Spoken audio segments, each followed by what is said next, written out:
भगवान महर्षि वेद व्यास रचित शिव महापुराण अंतर्गत महादेव के बारे में बहुत कुछ कहा है। भगवान विष्णु जीए नारद जी ने भगवान महादेव की भक्ति मार्गदर्शन आप्યું છે। कारण के भगवान विष्णु जी जाने छे એ શિવ ભક્તિ એ જીવન યાત્રાનું મૂળ છે। શિવ મહાપડ ગ્રંથમાં એકવાર નહીં વારંવાર કહ્યું છે અને દરેક દેવતાઓએ પણ કહ્યું છે કોઈ પણ મનુષ્ય જીવન પર્યંત અમારી પૂજા કરતો જ રહે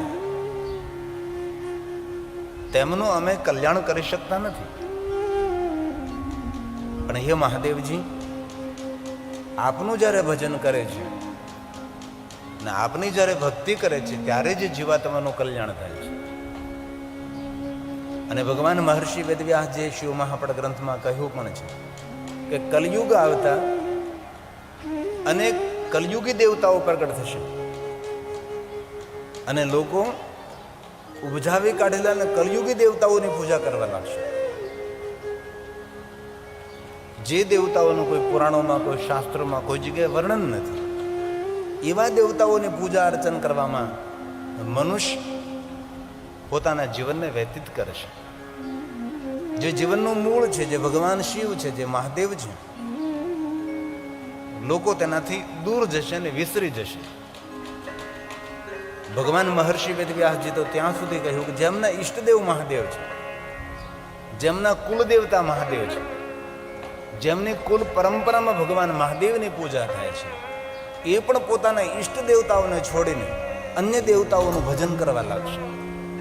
આ કલયુગનો પ્રભાવ રહેશે। ત્યાં સુધી કહ્યું છે જે વિપ્રજનો છે, જેમના ઈષ્ટદેવ મહાદેવ છે, એ પણ પોતાના દેવને છોડીને પોતાના ઈષ્ટદેવનો ત્યાગ કરીને અનેક દેવતાઓનું ભજન કરવા લાગશે। ભગવાન વિષ્ણુજીએ નારદજીને કહ્યું છે, નારદ, જીવ માત્રનું કલ્યાણ કરનારા ભગવાન શિવ છે, જીવ માત્રને સંપૂર્ણ મુક્તિ આપનારા ભગવાન શિવ છે। હે નારદ, તાપ, સંતાપ અને ઉદ્વેગમાંથી મુક્ત થવું હોય તો ભગવાન મહાદેવનું ભજન કરો, ભગવાન શિવજીને યાદ કરો। વિષ્ણુ ભગવાન ધારે તો નારદજીને અન્ય દેવતાઓની ભક્તિનું માર્ગદર્શન કરી શકે છે ને। વિશ્વમાં અગણિત દેવતાઓ છે, પરંતુ ભગવાન વિષ્ણુજીએ નારદજીને ભગવાન મહાદેવની ભક્તિ આપે, કારણ કે આપણા જીવનમાં શાંતિ કરનારા ભગવાન શિવ છે અને ભગવાન મહાદેવ વગર કોણ શાંતિ આપી શકે છે। અને નારદજી અશાંત હતા અને અશાંત થતાનું કારણ એક હતું કે નારદજીએ શિવગુણોને શ્રાપ આપ્યો હતો, ભગવાન વિષ્ણુનો અનાદર કર્યો હતો। જીવનમાં એક વસ્તુ યાદ રાખજો, કોઈને માન સન્માન આપીને તો આત્મા રાજી બહુ થાય, અને જ્યારે આપણે કોઈનું અપમાન કરી ત્યારે આપણો અંદરનો માયલો નારાજ બહુ થાય। ઘણા માણસોને દરેકનું અપમાન કરવાની બહુ આદત હોય, એ માણસ કોઈથી પ્રસન્ન ન રહી શકે। પ્રસન્ન રહેવું હોય, આનંદમાં રહેવું હોય, ખુશ રહેવું હોય તો હંમેશા દરેક નાના મોટા માણસનો આદર કરતા રહીએ। અને એક વસ્તુ યાદ રાખવી, આપણી ઓળખાણ આપણું વર્તન છે, આપણું ઓળખાણ આપણો વ્યવહાર છે। વ્યવહાર અને વર્તનથી આપણી શ્રેષ્ઠ ઓળખાણ હોય છે।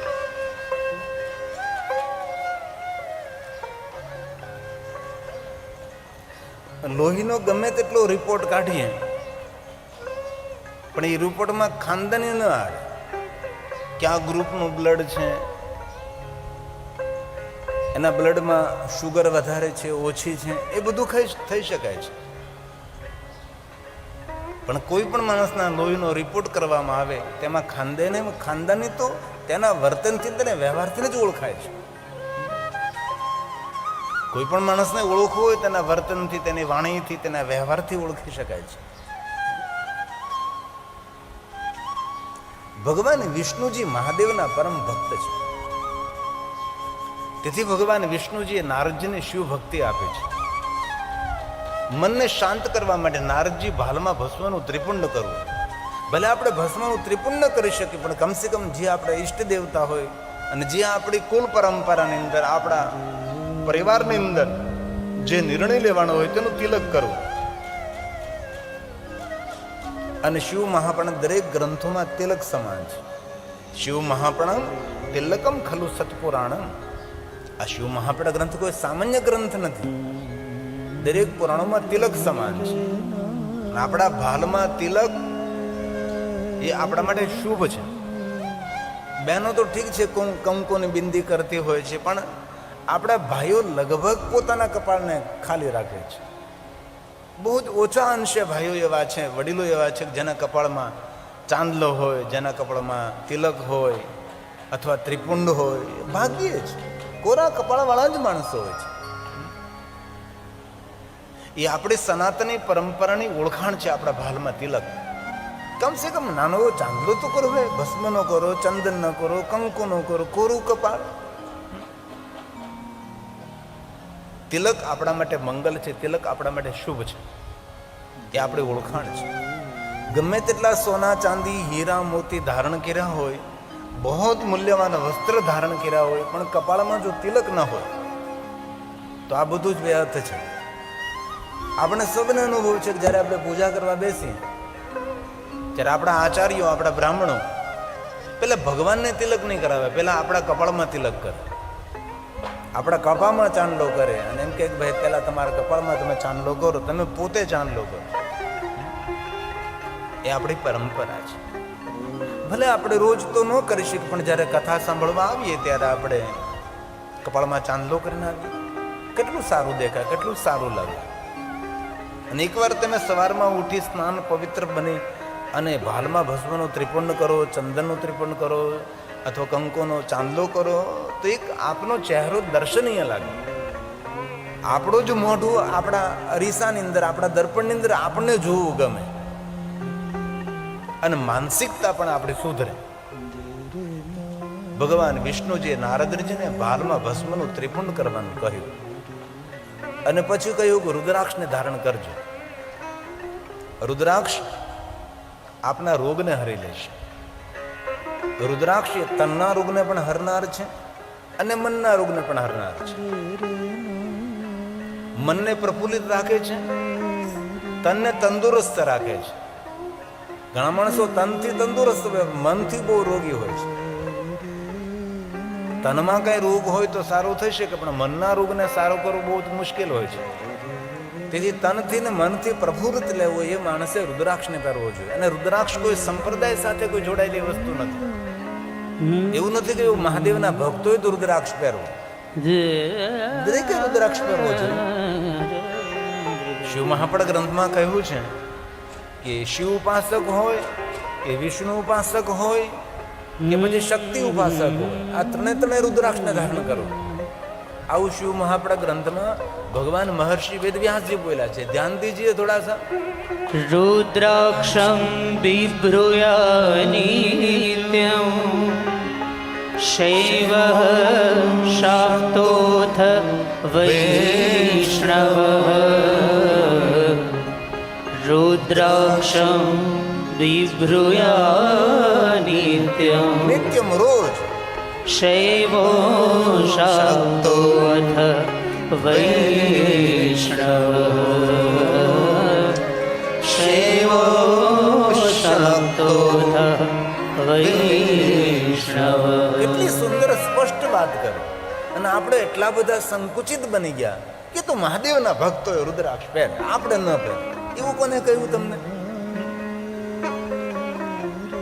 અને ઘણા માણસો તો કંઠી સાથે રુદ્રાક્ષ પહેરવા નથી દેતા. બોલો, કંઠી પહેરાવતા પેલા રુદ્રાક્ષ નો ત્યાગ કરાવે. આવું હાલતા છે કે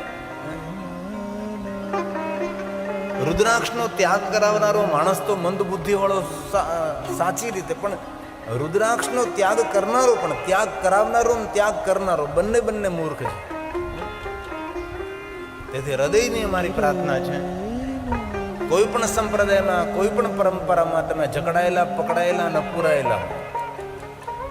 અને શિવ કોઈ સંપ્રદાય નથી, શિવ સનાતન છે. શિવ ખુલ્લું મેદાન, શિવ એક આકાશ છે અને આકાશનો કોઈ અંત નથી. તેથી સનાતન અંત રહિત છે. સંપ્રદાય એક સાંકડી કેડી છે, સંપ્રદાય એક પગદંડી છે, એક માર્ગ છે, એક નાનકડી નદી છે, અને સમંદર એ સનાતન છે. દરેક નદીને સાગરને જ મળવું પડે છે. કોઈ પણ સંપ્રદાયો અંતે તો ભગવાન શિવ સાથે જ જોડાયેલો હોય છે. અમે એકવાર જૈન ધર્મસ્થાનમાં ગયા હતા. જૈન પરંપરા, ઓમ અરિહંતાય નમઃ. એમના આશ્રમની અંદર એક ચિત્ર હતું કે શિવલિંગની અંદરથી તેના ભગવાન પ્રગટ થઈ રહ્યા હતા. મેં કહ્યું, આ ચિત્ર કોઈના હાથમાં ના આવે તો વધારે સારું. આમ શિવલિંગ ફાટે ને એની અંદરથી ભગવાન એના નીકળી રહ્યા હતા. પછી આપણે તો સકારાત્મક અર્થ લેવાવાળા માણસ, એટલે મેં તો એ સમયે કહ્યું કે ભાઈ બહુ સારી વાત છે કે તમારા ભગવાન પણ શિવમાંથી જ પ્રગટ થયા છે. પણ જો કોઈ પ્રખર શિવવાદી હોય, આક્રોશ ભરેલો શિવવાદી જ કોઈ હોય તો એ સમયે આક્રોશ વ્યક્ત કરી શકે છે. મારો કહેવાનો અર્થ એ છે કે જો જીવાત્માનું કલ્યાણ કરવું હોય, આપણું ને આપણા પરિવારનું સર્વ રીતે મંગલ કરવું હોય તો શિવ વગર કોઈ મંગલ ન કરી શકે, શિવ વગર કોઈ કલ્યાણ ન કરી શકે. અહીંયા ભગવાન વિષ્ણુજીએ નારદજીને ભગવાન મહાદેવની ભક્તિ આપી, તેનું કાંઈક તો કારણ હશે ને. વિષ્ણુ ભગવાન એવું કેમ નહીં કે તમે મારી ભક્તિ કરો? નહીં, વિષ્ણુ ભગવાને નારદજીને મહાદેવની ભક્તિ આપે છે અને રુદ્રાક્ષ પહેરવાનું કહ્યું છે. રમ રુદ્ર રોગનાશાય ધન્વંતરી રુદ્ર. રુદ્રાક્ષ એ ધન્વંતરીનું સ્વરૂપ છે. અને આપણા ઔષધિના દેવતા કોણ? દવાના દેવતા કોણ? ઔષધિના દેવતા ભગવાન ધન્વંતરી ને. એ ઘણાને ખબર નહીં હોય. ખબર નહીં ભાઈ, કોઈ હશે કોઈ. ધન્વંતરી એ ઔષધિના દેવ છે, જેમની પાસે અમૃત કલશ છે. આમ તો વિદ્વાન આચાર્યો એવું કહે કે કોઈ પણ આપણે ઔષધિ ગ્રહણ કરીએ ત્યારે ભગવાન ધન્વંતરીને યાદ કરવા જોઈએ. જેવી રીતે ભોજન કરવા માટે માતા અન્નપૂર્ણાને પ્રણામ કરીને આપણે ભોજન કરીએ, તેવી રીતે સાથે સાથે ધન્વંતરીને પણ યાદ કરવા જોઈએ. કારણ કે અન્ન એ જ આપણા માટે ઔષધિ છે. પણ એ પ્રમાણસર અન્ન ગ્રહણ કરીએ તો, એ પ્રમાણસરનું ભોજન કરીએ તો, પછી અપ્રમાણસરનું અસમયે અટાણે કટાણે ભોજન કરીએ તો એ આપણા માટે એ અન્ન એ ઔષધિ ન બને. અન્ન એ જ આપણા માટે ઝેર બને. તેથી રુદ્રાક્ષ એ ધન્વંતરીનું સ્વરૂપ છે અને રોજ ભગવાન ધન્વંતરીને યાદ કરવા જોઈએ, જે ઔષધિના દેવ છે, અમૃત કલશ ધારણ કરનારા દેવ છે. અને એમનો એક અદ્ભુત મહિમા પણ છે. ભગવાન ધન્વંતરીના સ્તોત્ર છે, એમાંનું એક સ્તોત્ર નમો ભગવંતે ધન્વંતરીએ. ઓમ નમો ભગવતે મહાસુદર્શનાય વાસુદેવાય ધન્વંતરયે અમૃત કલશ હસ્તાય સર્વભય વિનાશાય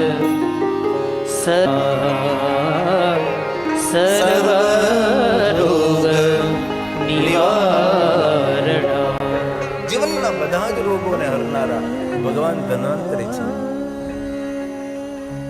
ભગવાન વિષ્ણુજી નારદજીને રુદ્રાક્ષ પહેરવાનું કહે છે અને ભગવાન વિષ્ણુજીએ નારદજીને પંચાક્ષર મંત્રનો આ જાપ કરવાનું કહ્યું. આ કે મૂળ મંત્ર છે, આદિ મંત્ર છે, મહામંત્રનો પણ મહામંત્ર છે. મહામંત્ર કેટલા છે? સપ્તકોટી મહામંત્ર. આ દુનિયામાં 7 કરોડ મહામંત્ર છે, પણ કોઈ 7 કરોડ મહામંત્રનો જાપ ન કરી શકે. પણ કોઈ મનુષ્ય 7 કરોડ મહામંત્રનો જાપ કરે અને જે ફલ મળે છે એ જ ફલ ઓમ નમઃ શિવાય મંત્રનો જાપ કરવા માત્રથી પ્રાપ્ત થાય છે. આ મંત્ર સુખ આપનારો, શાંતિ આપનારો, સંપત્તિ આપનારો, સુમતિ આપનારો મંત્ર છે. મહામંત્રનો મહામંત્ર ઓમ નમઃ શિવાય મંત્ર છે. સુખ પણ આપે, શાંતિ પણ આપે, સંપત્તિ પણ આપે, સંતતિ પણ આપે અને કામના મનોકામના પૂર્ણ કરે છે. જીવાગરે વર્તતે તસ્ય સફલમ જીવિતમ. જેની જીવા પર ઓમ નમઃ શિવાય મંત્ર રહેલો છે એનો જન્મ લેવો સફળ છે. તેથી આપણે મોટા મોટા યજ્ઞો ન કરી શકીએ, મોટી મોટી પૂજા ન કરી શકીએ, મોટી યાત્રાઓ ન કરી શકીએ, કઠિન તપ ન કરી શકીએ, પણ હાલતા ચાલતા બેસતા ઉઠતા ખાતા પીતા ઊંઘતા જાગતા ઘરમાં વનમાં સ્મશાનમાં કોઈ પણ અવસ્થામાં આસ્થાથી આપણે ઓમ નમઃ શિવાય મંત્રનો જાપ તો કરી શકીએ છીએ. આટલું તો કોઈ પણ માણસ કરી શકે. આમાં એવું નથી કહ્યું કે ભાઈ આ રાજમહેલમાં રહેનારો માણસ જ જાપ કરી શકે. એવું પણ નથી કહ્યું કે ભાઈ ધન સંપત્તિ વાળો માણસ હોય એ જ આ કરી શકે. ભલે આ કથાનું આયોજન એવા માણસો કરી શકે જે સામર્થ્ય ધરાવતા હોય. સૌ કંઈ આવી ભવ્ય દિવ્ય શિવ મહાપ્રભુ કથાનું આયોજન ન કરી શકે, અને એ જરૂરી પણ નથી ને. આ તો એક વાગડ વિસ્તારને એક દિવ્યતા દેખાડવા માટે, વાગડ વિસ્તારને કંઈ નવી ઝાંખી પૂરી પાડવા માટે 12 જ્યોતિર્લિંગોના શિવાલય અને 12 જ્યોતિર્લિંગોના શિવલિંગ. એ ગામડાનો અંતરિયાળ માણસ ક્યારે જ્યોતિર્લિંગોની યાત્રા ન કરી શકે. તેના મનમાં એક ઝાંખી રહે કે ભાઈ આપણા ભારતના જ્યોતિર્લિંગો આ પ્રમાણે છે. તેના મગજની અંદર, તેના દિમાગ, તેના મનની અંદર એક ચિત્ર રહે. નગર અનુમાન કરતો હોય કે આવા જ્યોતિર્લિંગો હોય, તે જ્યોતિર્લિંગો હોય, પણ એક આવી ઝાંખી જો કરે તો તેના મનમાં એક ઝાંખી, એક ચિત્ર એક સ્પષ્ટ રહે. ભાઈ 12 જ્યોતિર્લિંગની યાત્રા કરવા નથી ગયા, પણ કિડિયાનગરની અંદર વાગડ વિસ્તારમાં 12 જ્યોતિર્લિંગની ઝાંખી કરી છે, એનું દર્શન કર્યું છે. તેથી એક મનની અંદર ચિત્ર સ્પષ્ટ રહે કે આપણા જ્યોતિર્લિંગો આ પ્રમાણે હોય છે. અને આપણે સૌ જાણીએ છીએ અંતરિયાળ ગામડામાં રહેનારા માણસ, ખેતી કરનારો માણસ, વાડીઓમાં વસનારો માણસ ક્યારે જ્યોતિર્લિંગોની યાત્રા કરવા છે? ઘણા તો વરમાં એકાદી વાર કોઈ શહેરમાં જતા હોય તો જિંદગી આખી ખેતરમાં પૂરી થાય છે, જિંદગી આખી કામ કરવામાં તેની પૂર્ણ થાય છે. તો આટલું મોટું આયોજન કોઈ જે સામર્થ્ય ધરાવતો માણસ હોય એ કરી શકે છે, સૌ ન કરી શકે. પણ ઓમ નમઃ શિવાય મંત્રનો જાપ કરવામાં કોઈ સામર્થ્યની આવશ્યકતા નથી, શ્રદ્ધાની આવશ્યકતા છે. સામર્થ્યની બહુ જરૂર નથી, પણ હૃદયમાં શ્રદ્ધા હોવી જોઈએ. અને બહુ હૃદયથી, બહુ દિલથી કહું છું, આજથી શરૂઆત કરો. જીવનમાં કંઈ નવી ઉર્જા દેખાશે, જીવનમાં કોઈ નવા વિચારોનો પ્રવેશ થશે, કંઈ જુદું લાગશે, અનુભૂતિનો વિષય કંઈ અલગ હશે આપનો. અને ઓમ નમઃ શિવાયનો જાપ કરવામાં કોઈ ખર્ચ પણ નથી, કોઈ પાસેથી પરમિશન પણ લેવાની જરૂર નથી. બસ કથા સાંભળી નિર્ણય લઈ લીધો કે હવે આ જીભ દ્વારા કોઈ વ્યર્થ વાતો નથી કરવી, વાતો કરીને જીભને પછાડવી નથી, અને વાતો કરીને શક્તિનો વ્યય નથી કરવો. પણ હવે તો પંચાક્ષર મંત્રનો જાપ કરી અને જીવનને સાર્થક કરવું, આટલું તો આપણે કોઈ પણ કરી શકીએ છીએ. અને કાલ પણ મેં કહ્યું તો વિશ્વના દરેક દેવતાઓ ઓમ નમઃ શિવાય મંત્રનો જાપ કરે છે. વિશ્વના દરેક ઋષિઓ ઓમ નમઃ શિવાય મંત્રનો જાપ કરે છે. અને આપણા શાસ્ત્રોમાં, આપણા પુરાણોમાં આ મંત્રને મહામંત્ર કહ્યો છે. અને આપણે ગુજરાતી લોકો ગાતા હોય છે મહામંત્ર મંગલકારી. આપણી બહેનો ગાતી હોય, ભાઈઓ ગાતા હોય, દેવાલયમાં, શિવાલયમાં, સત્સંગમાં, ભજનમાં, દરેક જગ્યાએ આ ગવાય છે. છતાં પણ આપણે કેમ સ્વીકારતા નથી? ખાલી ગાઈ લઈએ છીએ. નિરંતર જીવ પર રટણ રહે એવો પ્રયાસ આપણે કરી શકીએ છીએ.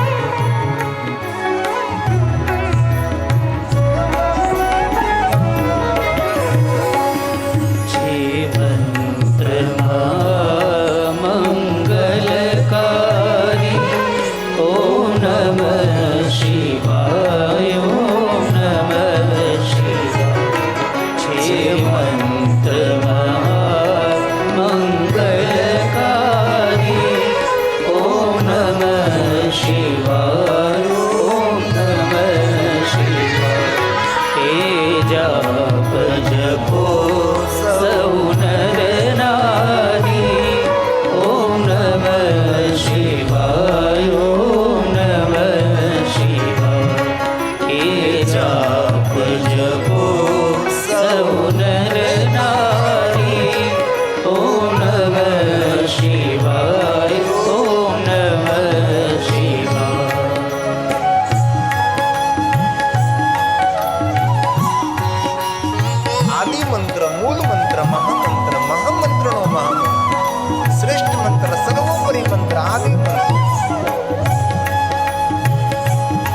साक्षात भगवान महादेव નું વાંગમય સ્વરૂપ ऐसे पंचाक्षर मंत्र महादेव ने शब्द मूर्ति भगवान शिव जी ने वांगमय मूर्ति सूक्ष्म प्रणवलिंगाय नमः स्थूल प्रणवलिंगाय नमः ऐसे पंचाक्षर मंत्र हे मंत्र राम विजय ने भरा हे मंत्र राम विजय ने भरा श्री रामेश्वर ने याद करा श्री रामेश्वर ने याद करा करी पूजा शिव ने प्रसन्न करा ओम नमः शिवाय ओम नमः शिवाय करी पूजा शिव ने प्रसन्न करा ओम नमः शिवाय ओम नमः शिवाय जे मंत्र महामंगलकारी ओम नमः शिवाय ओम नमः शिवाय ओम नमः शिवाय ओम नमः शिवाय ओम नमः शिवाय ओम नमः शिवाय ભગવાન મહર્ષિ વેદવ્યાસજીનો ઇષ્ટ મંત્ર પંચાક્ષર મંત્ર છે, જેમને આ વેદનો વ્યાપ કર્યો, વિસ્તાર કર્યો છે. નમોસ્તુતે વ્યાસ વિશાલ બુદ્ધિ. જે પીઠ ઉપર આપણે કથા કરીએ છીએ પીઠનું નામ વ્યાસપીઠ છે. અહીંયાથી ભગવાન મહર્ષિ વેદવ્યાસજીના વચનો વ્યક્ત કરવામાં આવે છે. અને દરેક વક્તા કથાના પ્રારંભે ભગવાન મહર્ષિ વેદવ્યાસજીને પ્રણામ કરે છે. અને કથા પ્રારંભે જ પ્રણામ કરવા એવું નહીં, રોજ ભગવાન મહર્ષિ વેદવ્યાસજીને યાદ કરવા છે.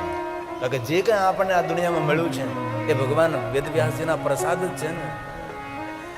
નમોસ્તુતે વ્યાસ વિશાલ બુદ્ધે. આ શિવ મહાપડ ગ્રંથ, અમે તો મધ્યસ્થી, હું તો મધ્યસ્થી છું, શિક્ષકનું કામ કરું છું.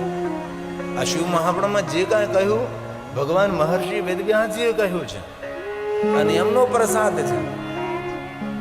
તેથી રોજ આપણા ઘરની અંદર પણ જ્યારે આપણા પુરાણોને પ્રણામ કરીએ ત્યારે ભગવાન મહર્ષિ વેદવ્યાસજીને યાદ કરીને પુરાણોને પ્રણામ કરવા છે. પછી કોઈ પણ પુરાણ, 18 પુરાણમાંથી કોઈ પણ પુરાણ હોય એ પુરાણની અંદર ભગવાન મહર્ષિ વેદવ્યાસજીને પ્રણામ કરો છો. અને મહર્ષિ ભગવાન વેદવ્યાસજી મહાદેવના પરમ ભક્ત, એમને સામર્થ્ય ભગવાન શંકરજીએ આપ્યું છે. ભગવાન વ્યાસે ખૂબ તીર્થોની યાત્રા કરી, તીર્થમાં પર્યટન કર્યું, પણ અંતે ભગવાન મહાદેવની રચિત નગરી કાશીનગરમાં આવે છે. ગંગાના તટ ઉપર દિવ્ય નગરી કાશી. આમ કાશીમાં પગ મૂકતા અને કાશીમાં એટલા બધા ભગવાન મહાદેવના લિંગ સ્વરૂપો છે કે કોઈ ગણતરી પણ ન કરી શકે. આપણે તો કાશી વિશ્વનાથ મહાદેવની યાત્રા કરીએ છીએ, શું કરીએ આપણે? જ્યોતિર્લિંગ ભગવાન કાશી વિશ્વનાથ મહાદેવનું દર્શન કરી અને આપણે ત્યાંથી જતા રહીએ છીએ. પણ એવું નથી, કાશીની અંદર આટલા બધા ભગવાન મહાદેવના લિંગ સ્વરૂપો છે કે કાશીમાં એક વર્ષ સુધી રોકાય ને આપણે તો પણ એ બધા શિવલિંગો પૂર્ણ ન થાય. એટલા શિવલિંગો કાશીનગરમાં છે. ગલી ગલીમાં ભગવાન મહાદેવના લિંગ સ્વરૂપો છે અને અતિ પ્રાચીન ભગવાન મહાદેવના લિંગ સ્વરૂપો છે. અને કાશીનગરમાં જેટલા શિવલિંગો છે એટલા શિવલિંગો કોઈ નગરમાં નથી. અને કાશીનગરની શોભા છે ગલી, અને કાશીની એક એક ગલી ગંગા સુધી મળતી હોય છે. અને દરેક ગલીઓમાં ભગવાન મહાદેવના લિંગ સ્વરૂપો છે. ક્યારેક અવસર મળે ને, જો સમય હોય તો કાશીનગરમાં રોકાવું અને કાશીનગરમાં રહેતા કોઈ વિદ્વાન, કોઈ બ્રાહ્મણ આચાર્ય હોય તેને સાથે રાખવા અને કહેવું ભાઈ આ નગરની અંદર જેટલા જેટલા શિવલિંગો છે તેનું દર્શન કરવું છે. તો ઘણા સમય સુધી તમે રહો તો પણ અગણિત શિવલિંગો છે અને નાની નાની ગલીઓ છે. ગલીઓ શા માટે? કારણ કે કાશીનગર એ બ્રાહ્મણોની નગરી. નાની નાની ગલીઓ એટલા માટે રાખવામાં આવી હતી કે કોઈ શિવલિંગ તોડવા માટે લશ્કર લઈને અંદર ના આવી શકે, એક જ માણસ ચાલી શકે. એટલે બધા શિવલિંગો સુરક્ષિત રહ્યા. મારી વાતને સમજવાનો પ્રયાસ કરજો, કારણ કે લશ્કર આવે તો તોડે ને. એકલ દોકલ વ્યક્તિ આવે તો સાંકડી ગલી હોય અને સાંકડી ગલીમાં કોઈ શિવલિંગને તોડવામાં આવે તો એનું શ્રીફળ વધેરી નાખવામાં આવે. તેથી આ શિવલિંગો બધે સુરક્ષિત રહ્યા છે. બ્રાહ્મણોએ એકદમ નજીક નજીક ઘર બનાવી દીધા. તેથી કોઈ અંદર હથિયાર લઈને અંદર કોઈ મોટું લશ્કર ને એકલ દોકલ વ્યક્તિ આવે તો એને પહોંચી વળે. આવી બધી ગલીઓ છે. આ કાશીનગરની વિશેષતા છે. આવી નાનકડી ગલીઓમાં અગણિત ભગવાન મહાદેવના લિંગ સ્વરૂપો છે. આ કાશીનગરની શોભા છે. અને આપણું અત્યારે જે કાશી વિશ્વનાથનું શિવલિંગ છે એ તો અહલ્યાબાઈ નર્મદેશ્વર મહાદેવની સ્થાપના કરે છે. મૂળ શિવલિંગ તો રહ્યું જ નથી. એ તો જ્યારે શિવલિંગ તોડવા માટે આવ્યા હતા વિધર્મીઓ, ત્યારે એ પૂજારી શિવલિંગને બદભરીને બેસી ગયો, હું શિવલિંગ તોડવા નહીં દઉં. એ બ્રાહ્મણ, ત્યારે એ બ્રાહ્મણ પૂજારી સાથે શિવલિંગના ટુકડા કરી નાખ્યા. તમે કલ્પના તો કરો જરા. એ પૂજારી બ્રાહ્મણ સાથે શિવલિંગના ટુકડા કર્યા છે, અને એ બ્રાહ્મણના શબના ટુકડા અને શિવલિંગના ટુકડા જ્ઞાન વ્યાપી કૂપ છે એની અંદર પધરાવી દીધા છે. આ છે આપણી કરુણ કથા, આ છે આપણી દુઃખદ કથા.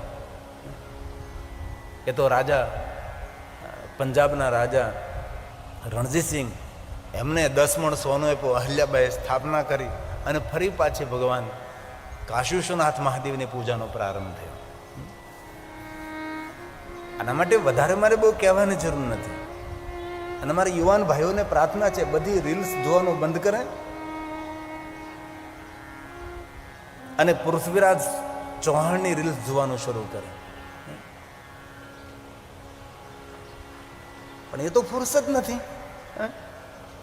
અને આવું આપણને ભણાવવામાં પણ આવ્યું નહીં કે પૃથ્વીરાજ ચૌહાણ ઉપર જ્યારે હુમલો થયો ત્યારે તેની કઈ હાલત કરી હતી એ તો આપણને ખબર નથી. ઇતિહાસ સાંભળવો નથી, ઇતિહાસ વાંચવો નથી. અને બહેનોને પણ પ્રાર્થના છે, અન્ય રીલ્સ જોવાનું બંધ કરે અને મહાન શિવ ભક્ત અહલ્યાબાઈની રીલ્સ જોવાનું શરૂ કરે. મહાન શિવ ભક્ત અહલ્યાબાઈ બહેનોનું લશ્કર તૈયાર કર્યું હતું.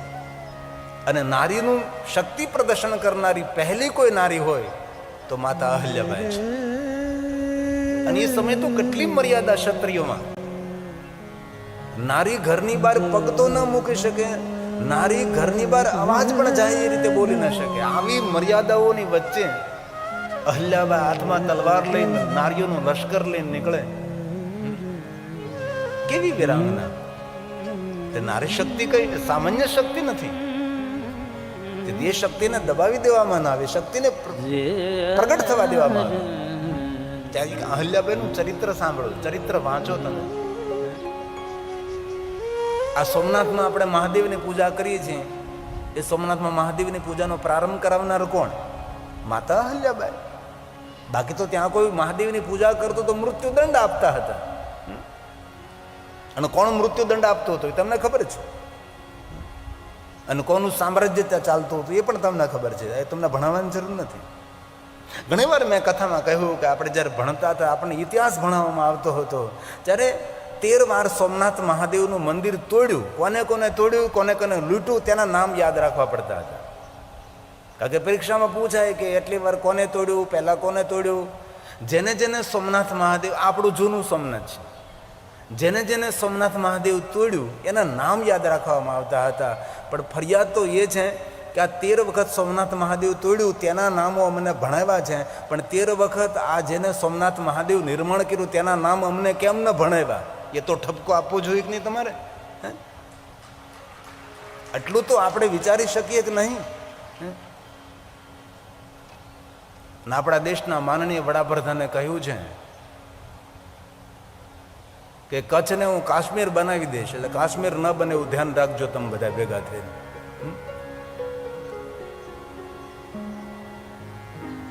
વર્ષો પહેલા હું દયાપીર કથા કરવા ગયો. દયાપીર કોટેશ્વર જવા માટે દયાપીરથી ચાલવું પડે. દયાપીરની હાલત કઈ છે? ઘણા વર્ષોથી જ્યાં કચ્છની પહેલી કથા મેં કરી હોય તો દયાપરમાં, અને અમારી સાથે કાંતિભાઈ લીંબાણી રહે છે, કચ્છ કડવા પાટીદાર, અને એમને શિવ મહાપણ કથાનું આયોજન કરેલું. એ તામ્રમ રહે ચેન્નાઈ, તો એને વતન પ્રેમ એટલે ત્યાં નાનું મકાન બનાવ્યું, અને ત્યાં કમલેશ્વર મહાદેવે સુંદર શિવ મહાપણ કથાનું આયોજન કરેલું. ત્યારે આ વર્ષો પહેલાની વાત છે, ઘણા વર્ષો વીતી ગયા છે, લગભગ 2010 કે 10ની આસપાસ કે એની આસપાસ કથા કરેલી. ત્યારે દયાપરની હાલત મેં જોઈ છે, ત્યારે મેં કહ્યું હતું કે આ દયાપરની આ હાલત, હું શું કહેવા માંગી રહ્યો છું એ આપ સૌ જાણો છો. અને કચ્છના માણસો બુદ્ધિજીવી માણસો છે, થોડું કહેતા ઘણું સમજી જાય એવા માણસો છે. મૂળમાં શિવ છે, જેની પાસે શિવ નથી તેના મૂળિયા મજબૂત નથી. તેથી ભગવાન વિષ્ણુજીએ નારદજીને શિવ ભક્તિ જ કહે છે. આપણે પણ ભગવાન મહાદેવના ચરણ શરણોમાં રહેવાનું છે. ભગવાન વિષ્ણુજી કહે છે, નારદ તમે પંચાક્ષર મંત્રનો જાપ કરો. તાપત્રય હરમ,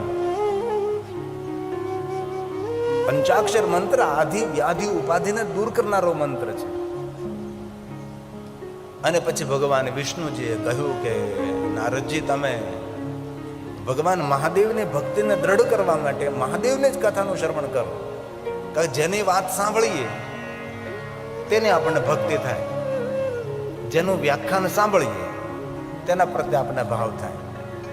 કોઈ સંપ્રદાય હોય તો તેના સંપ્રદાયની ખૂબ વાતો સાંભળાવે, હાચા ખોટા ચમત્કારો કહે, ઉપજાવી કાઢીને વાતો તમને સમજાવે, પ્રભાવિત કરે, તમને લાલચમાં નાખે, લોભમાં નાખે, ચમત્કારોની વાતો કરે, અને આપણે તેની વાતોથી પ્રભાવિત થઈએ ને આપણે તે સંપ્રદાય કે તે વિચારને આપણે ધારણ કરીએ.